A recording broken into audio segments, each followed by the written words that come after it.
Morning, truck buddies. Airborne Trucker checking in from North Carolina. So this is why I always say, if you can, always park up at a job site, because you never know. Like I said, if there's parking, or you can make some parking, hey, get parked up first thing in the morning, walk in, find out who's in charge. It's either somebody sitting around behind a desk or somebody with a walkie-talkie. Find out who's in charge and ask questions. So of course it's a little after 7. I guess they're doing our site meeting. I see the insulation here in the front, but the way how the yard is set up, I don't think they're putting no more insulation right there. So I'm about to go somewhere else, get unloaded somewhere else. I'm guessing. I don't know. The roofers aren't here yet. They don't get here till about 9 o'clock. So I got about 2 hours, give or take, till somebody gets here and gives me some instruction. Like, so I'm right here on the road. You can't miss me. And it's supposed to be 6 trucks today from what my paperwork said. Could be more, could be less. But like I said, at least I'm here. Clock ain't running. And then I'll get unloaded eventually. But those are the games, man. Like I said, when you go to job sites, like I said, 9 times out of 10, you can park. Now, when I was looking at it, once I walked in this morning, because it was getting dark last night, they left the gate open. But there really ain't nowhere to park in there. I mean, just looking at the front of it, it's nowhere to park. But right here on the road, it's like room for about maybe 3 trucks. So my truck buddy, he got unloaded last night, literally right across over there, like right there where the camera's pointing. He got unloaded right there, and he came back and parked behind me. Now, to the other 5 trucks or whoever else is delivering here, they're going to start their timer, and it's already running. So now, you're already going to waste, depending on where you parked at, you're going to waste a good 2 hours, give or take. Like I said, I seen one truck, he stopped 50 miles short. All right. That's all fine and good sometimes, but if you 100% know that there's no parking, all right, yeah, got to go ahead and stop. But if there's any doubt in your mind that you might want to get there, you need to get there. I mean, you don't park up just for the load. You park up just to save your time. You know, it's being on these electronic logs. You know, it sucks that you got to damn pretty much work off the clock. You know, or just you got to do so much what you can. You know, on your time. It sucks. That's why whenever I get another job, I'm going to go to hourly, point blank. That way, you're on the clock. Once you clock in, you're on the clock till you clock out.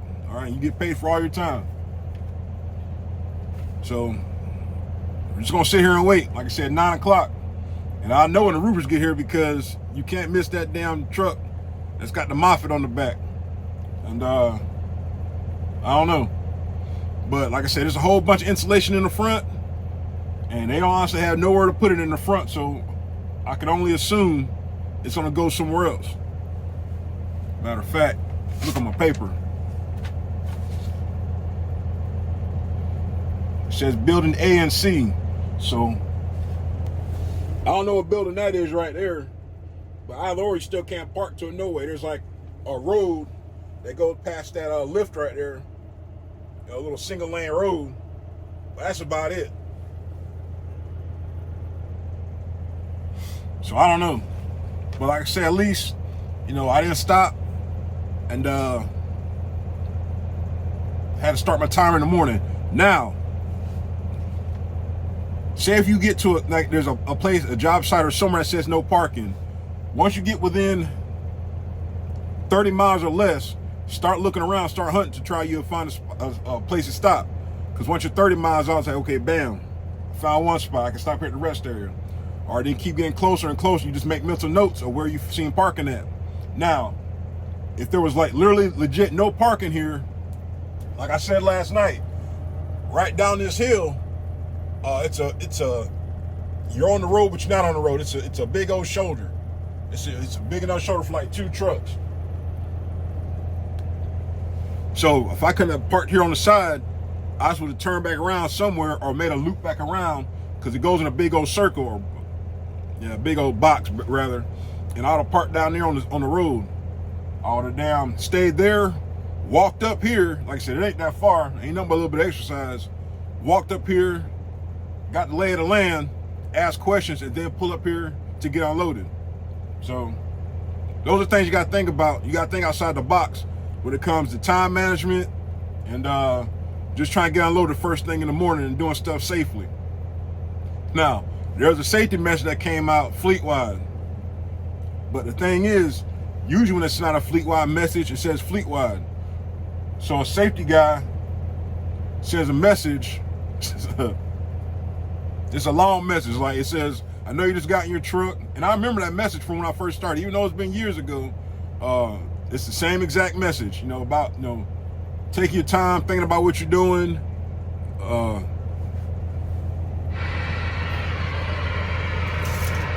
Hey, flatbed, you got it on?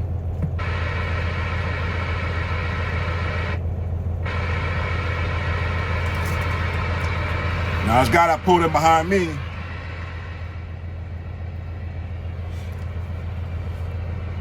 fucking idiot. All right, so can't see it. Now, I'm off the road, so he pretty much just stopped on the shoulder. Well, he ain't even on the shoulder, he's still in the damn road. Idiot, man. But there's another truck like his that just pulled in. They already pulled all the way in to get unloaded. They've got some different material. But this guy's gonna literally sit here on the road,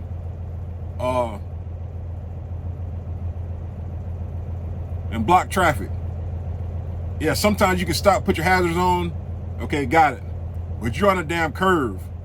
You literally stopped on the curve, on the road, on a hill, and it's oncoming traffic. It's nowhere for them drivers. There's nowhere for nobody to pull off over to. Freaking idiot, man. You gotta use common sense, man. You gotta use some kind of common sense. Like I said, if you had a CB, I ought to holler at him and tell him to go ahead and pull inside the gate, because there's another truck that already pulled inside there. But I guess he's gonna sit there. Whenever he walks out, I'll tell him. But yeah, if you ever damn gotta stop, try to do it safely. Now there's traffic coming both ways, and he's in the freaking road. It's gonna be a freaking accident, man. And I can't pull up because it ain't no room. Like I said, the TMC truck, he parked behind me, kinda, but I can't pull up. And I'm not gonna pull up because it's nowhere for me to go.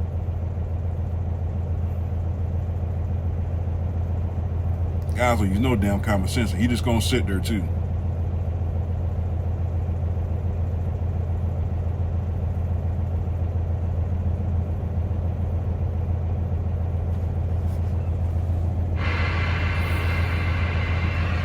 Got no CB in his truck. I'm not going back there to talk to him, because I've already did what I had to do for me. He needs to damn, you're literally in the damn road, man. I guess he's gonna just sit there and wait and block traffic. God forbid, I hope it ain't no accident, man. And of course, I'm in a damn awkward spot. Freaking idiot. But God forbid something happens, he'll be cited because he's literally on the road. All right. Let's see you on the next one. All right, morning, truck buddy. So I was up here on top of the hill, right?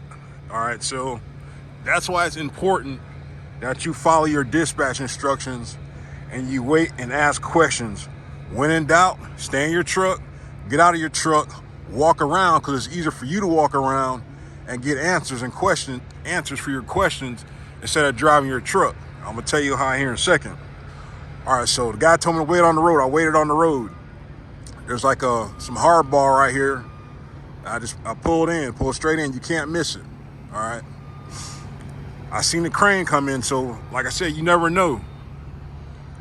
That first set of insulation got unloaded right there. All right, so this is for a different part of the building. So, got right here. The guy told me to stop right here. Get unloaded with the crane. All right, now you can see to my left, there's a TMC truck right there. Guess what he did? He didn't follow the damn dispatch directions. He went to the old address. All right, there's a method to the madness of when they put a different address or there's another address on there. Because on the dispatch notes, it was updated once I was on the way up here. It had a new address. You cannot go by the old address that's on the bill of lading. He said he tried calling somebody, but of course they're not going to answer. All right, but if you park somewhere, if you're somewhere and you don't see somebody, you don't see no trucks, or you don't see no nothing, hey, stop, get out and ask some questions. All right, so now he done pulled forward. He might be stuck. I don't know. So I'm not sure how I'm going to get out of here. I was walking around. I guess I'm going to pull forward, loop around. It's a little bit of space right here, but I think they got to smooth it out a little bit. I don't know. So I guess you got to go out the same way you came in. But we all make mistakes. The thing is to learn from your mistakes. Like I said, there's a reason why they wanted us to come in off of 11309 Alexandria and not Hambright or Hambright or whatever it was, because of how it's set up. All right, but like I said, you come in, come down, turn around. It says room for 2 or 3 trucks. You know, like I said, that's why you park. So I'm not sure if he parked here last night or whatnot. He got here this morning, so he might have a bad day today. I don't know, but getting unloaded. We're gonna see where we head next. Got a crane that's doing 4 at a time. Now, last job site I was at, it did 8 at a time. So that was pretty neat. But this shouldn't take too long. Like I said, they're taking it off the truck and putting it right on the damn roof. Like I say, you never know. So even when I set up this morning, when I got up, I took half my straps off. All right, I wasn't really sure where I was going, so I kept some securement on, and I just waited, followed directions. The guy said, hey, when the roofers get here, somebody come get you. Sure enough, it was about a little after 8, and guy walked out there and he was like, hey, you ready? Hey, I'm ready. Yeah, go straight to the back. Cool, thanks. The guy was waving at me, and I followed the guy in here and pulled straight in. All right, like I said, I'm assuming, I'm not really going to assume, I'll probably ask questions once I get unloaded, if I'm going to turn around right here, because it's kind of oddly situated. Like I said, there's dirt right here. It's like a mound. I really don't want to drive over it, even though it's kind of hard. I don't want to drive over it. It's really not wide enough to get out. I'm not sure, but I'll go kind of slow. I'll see what he says first. I should be all right, though. It's going to be kind of tight, but I should be all right. Yeah, if they had that paver come down there and lay that down, I mean, it'll take them like 2-3 minutes to do that, but we'll see. But like, when in doubt, like I said, when you go somewhere for the first time and you're unsure about how to get out, go out the same way you came in. You can never go wrong going out the same way you came in. All right. So we got 1, 2, 3, 4 more lifts, and we'll be unloaded. Let me see if I got dispatch, see where I'm heading next. All right, so you got a damn bulldozer coming in to level it out a little bit, because the way how that hump was, the damn driver would have damn got caught up with his landing gear. I told him, like, look, man, of course, he's following the GPS. Do not follow your GPS all the time. Sometimes you gotta use a little bit of common sense. Also, if you're looking between Google and your Trimble, just compare the two. That's why I tell you the trip plan. Because he said he stopped at the rest area 20 miles away last night. That's when, if you stop for night, if you didn't make it there, to your destination, that's the perfect time. Okay, go over your directions and double check the address on Google. You can do it turn by turn to make sure you kind of got an idea, like, okay, this is what I'm gonna do.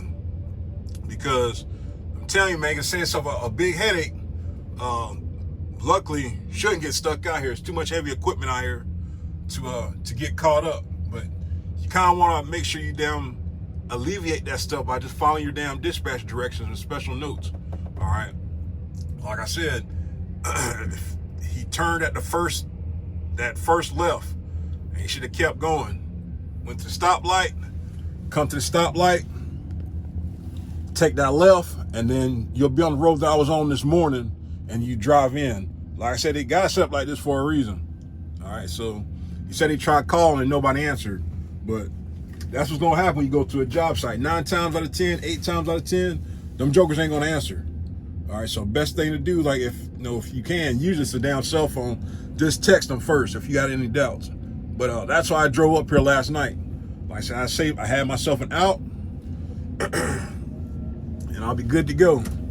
So now I just gotta wait, see what trash I'm gonna get today. But yeah, they're leveling that stuff out. But he literally was parked down here. He was parked down there. He drove all the way up here. You know, I was like, hey man, before you drove up here, you should have just walked up here.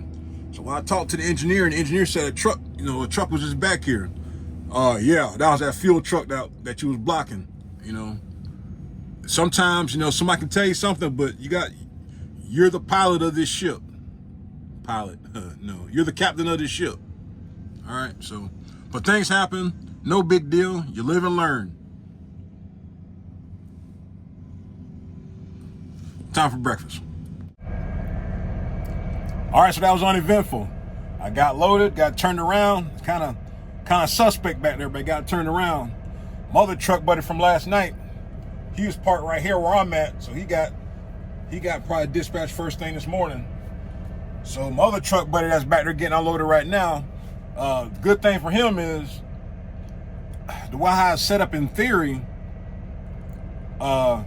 actually where he came in at, since they smoothed it out, they should have all the trucks come that way.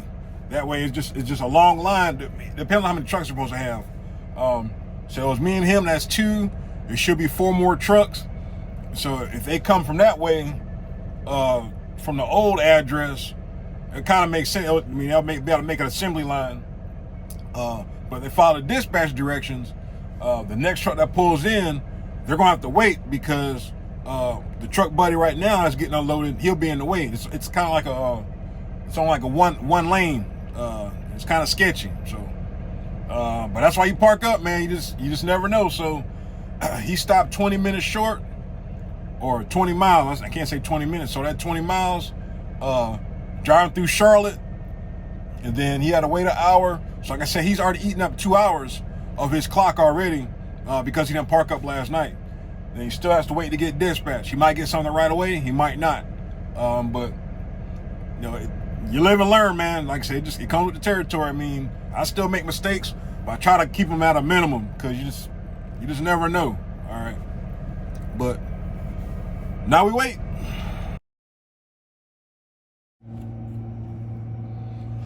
All right, currently in Marshville, North Carolina. So I had 3 wonderful options, all in Florida. So I went and just took the one going to Orlando. It was between Orlando, Ocala, and I forgot the third place. But it's gonna be very interesting. The funny thing is, I delivered to the ABC store. I think it was last week or week before last. It was here recently, so I do know that they have parking. It's going to be an all-day drive, it looks like. I should get there tonight. But if all else fails, I can stop at the house for parking. But it's been kind of rough with freight coming out of Florida, so I'm already ready to sit and wait. I know it's different because it's right there after the holidays, but I mean, there was drivers waiting Lord knows how long Monday after they were empty. But hey, I'm telling you, man, if you don't stay in Florida, if you don't have no business in Florida, man, stay out of Florida, man, because I'm telling you, ain't nothing down there but some cheap freight. Now, every now and then you'll find a good little gem or something that, but usually, no bueno, man. And then the further you go into Florida, the further you're going to have to drive back out to something else. So if you're running your own truck, you got to do the numbers down, damn near down to the penny. See, is it going to be worth it to take that load that's going into Florida to find something else? Usually, like I said, if I ran a truck, as far as I would go is Jacksonville. That's it, because you're literally 30 miles into Florida off of 95. And then probably, not Gainesville. I think it is Gainesville. No, it ain't Gainesville. Pensacola, something like that. But you need to draw your imaginary line about where you're gonna stop at, to deliver freight. Like I said, for me, it don't make no difference because I stay in Florida. So everything that was offered to me was going into Florida, just about which part of Florida I want to go into. So like I said, I just took Orlando because it paid the most. And it's only a few miles more. But whatever. But waiting my turn to get loaded. But I'm at Edward Wood. Now, it's a real nice place. It's huge. Now, I seen an empty TMC trailer out there. So I guess they, when they was busy and full of work, they had a lot. I guess they'll load a trailer and they'll stick it out there in the yard, and you probably just drop your trailer and swap everything over and come get your paperwork. But real nice place.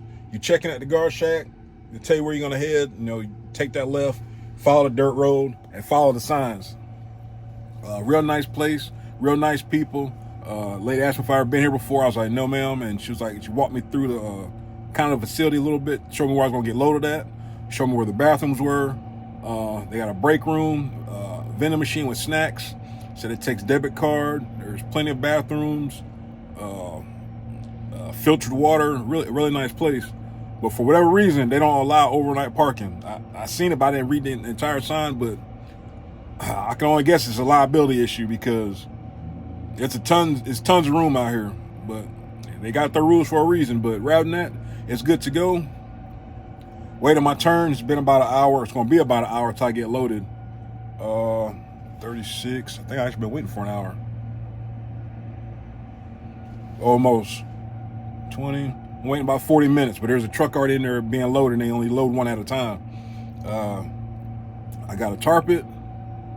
So once I, get loaded, pull out, throw the tarps on, and get on down the road and see where this rest of this day takes me. But don't know what else to say, man. Just want to thank everybody for watching and tuning in. And we're gonna make it do what it do. So I'll be back here in a minute shortly. Time to load the wagon.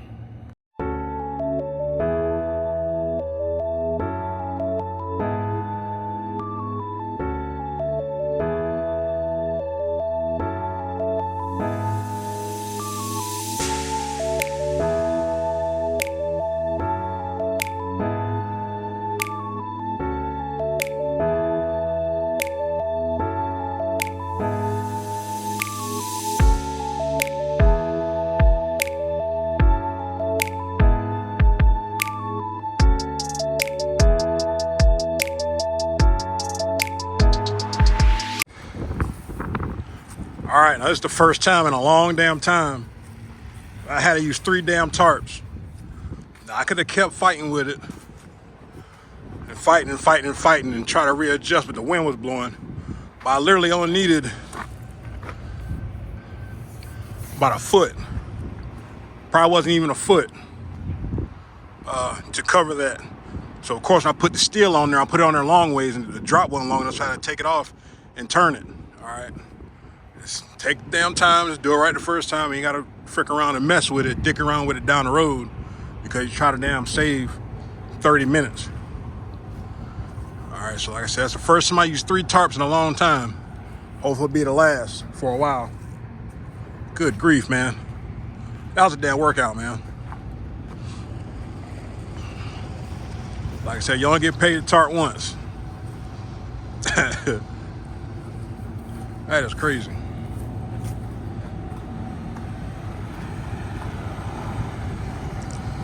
But let me get out the damn way, get my damn paperwork. Looks like straight boo-boo. It is what it is, though, man. Florida bound.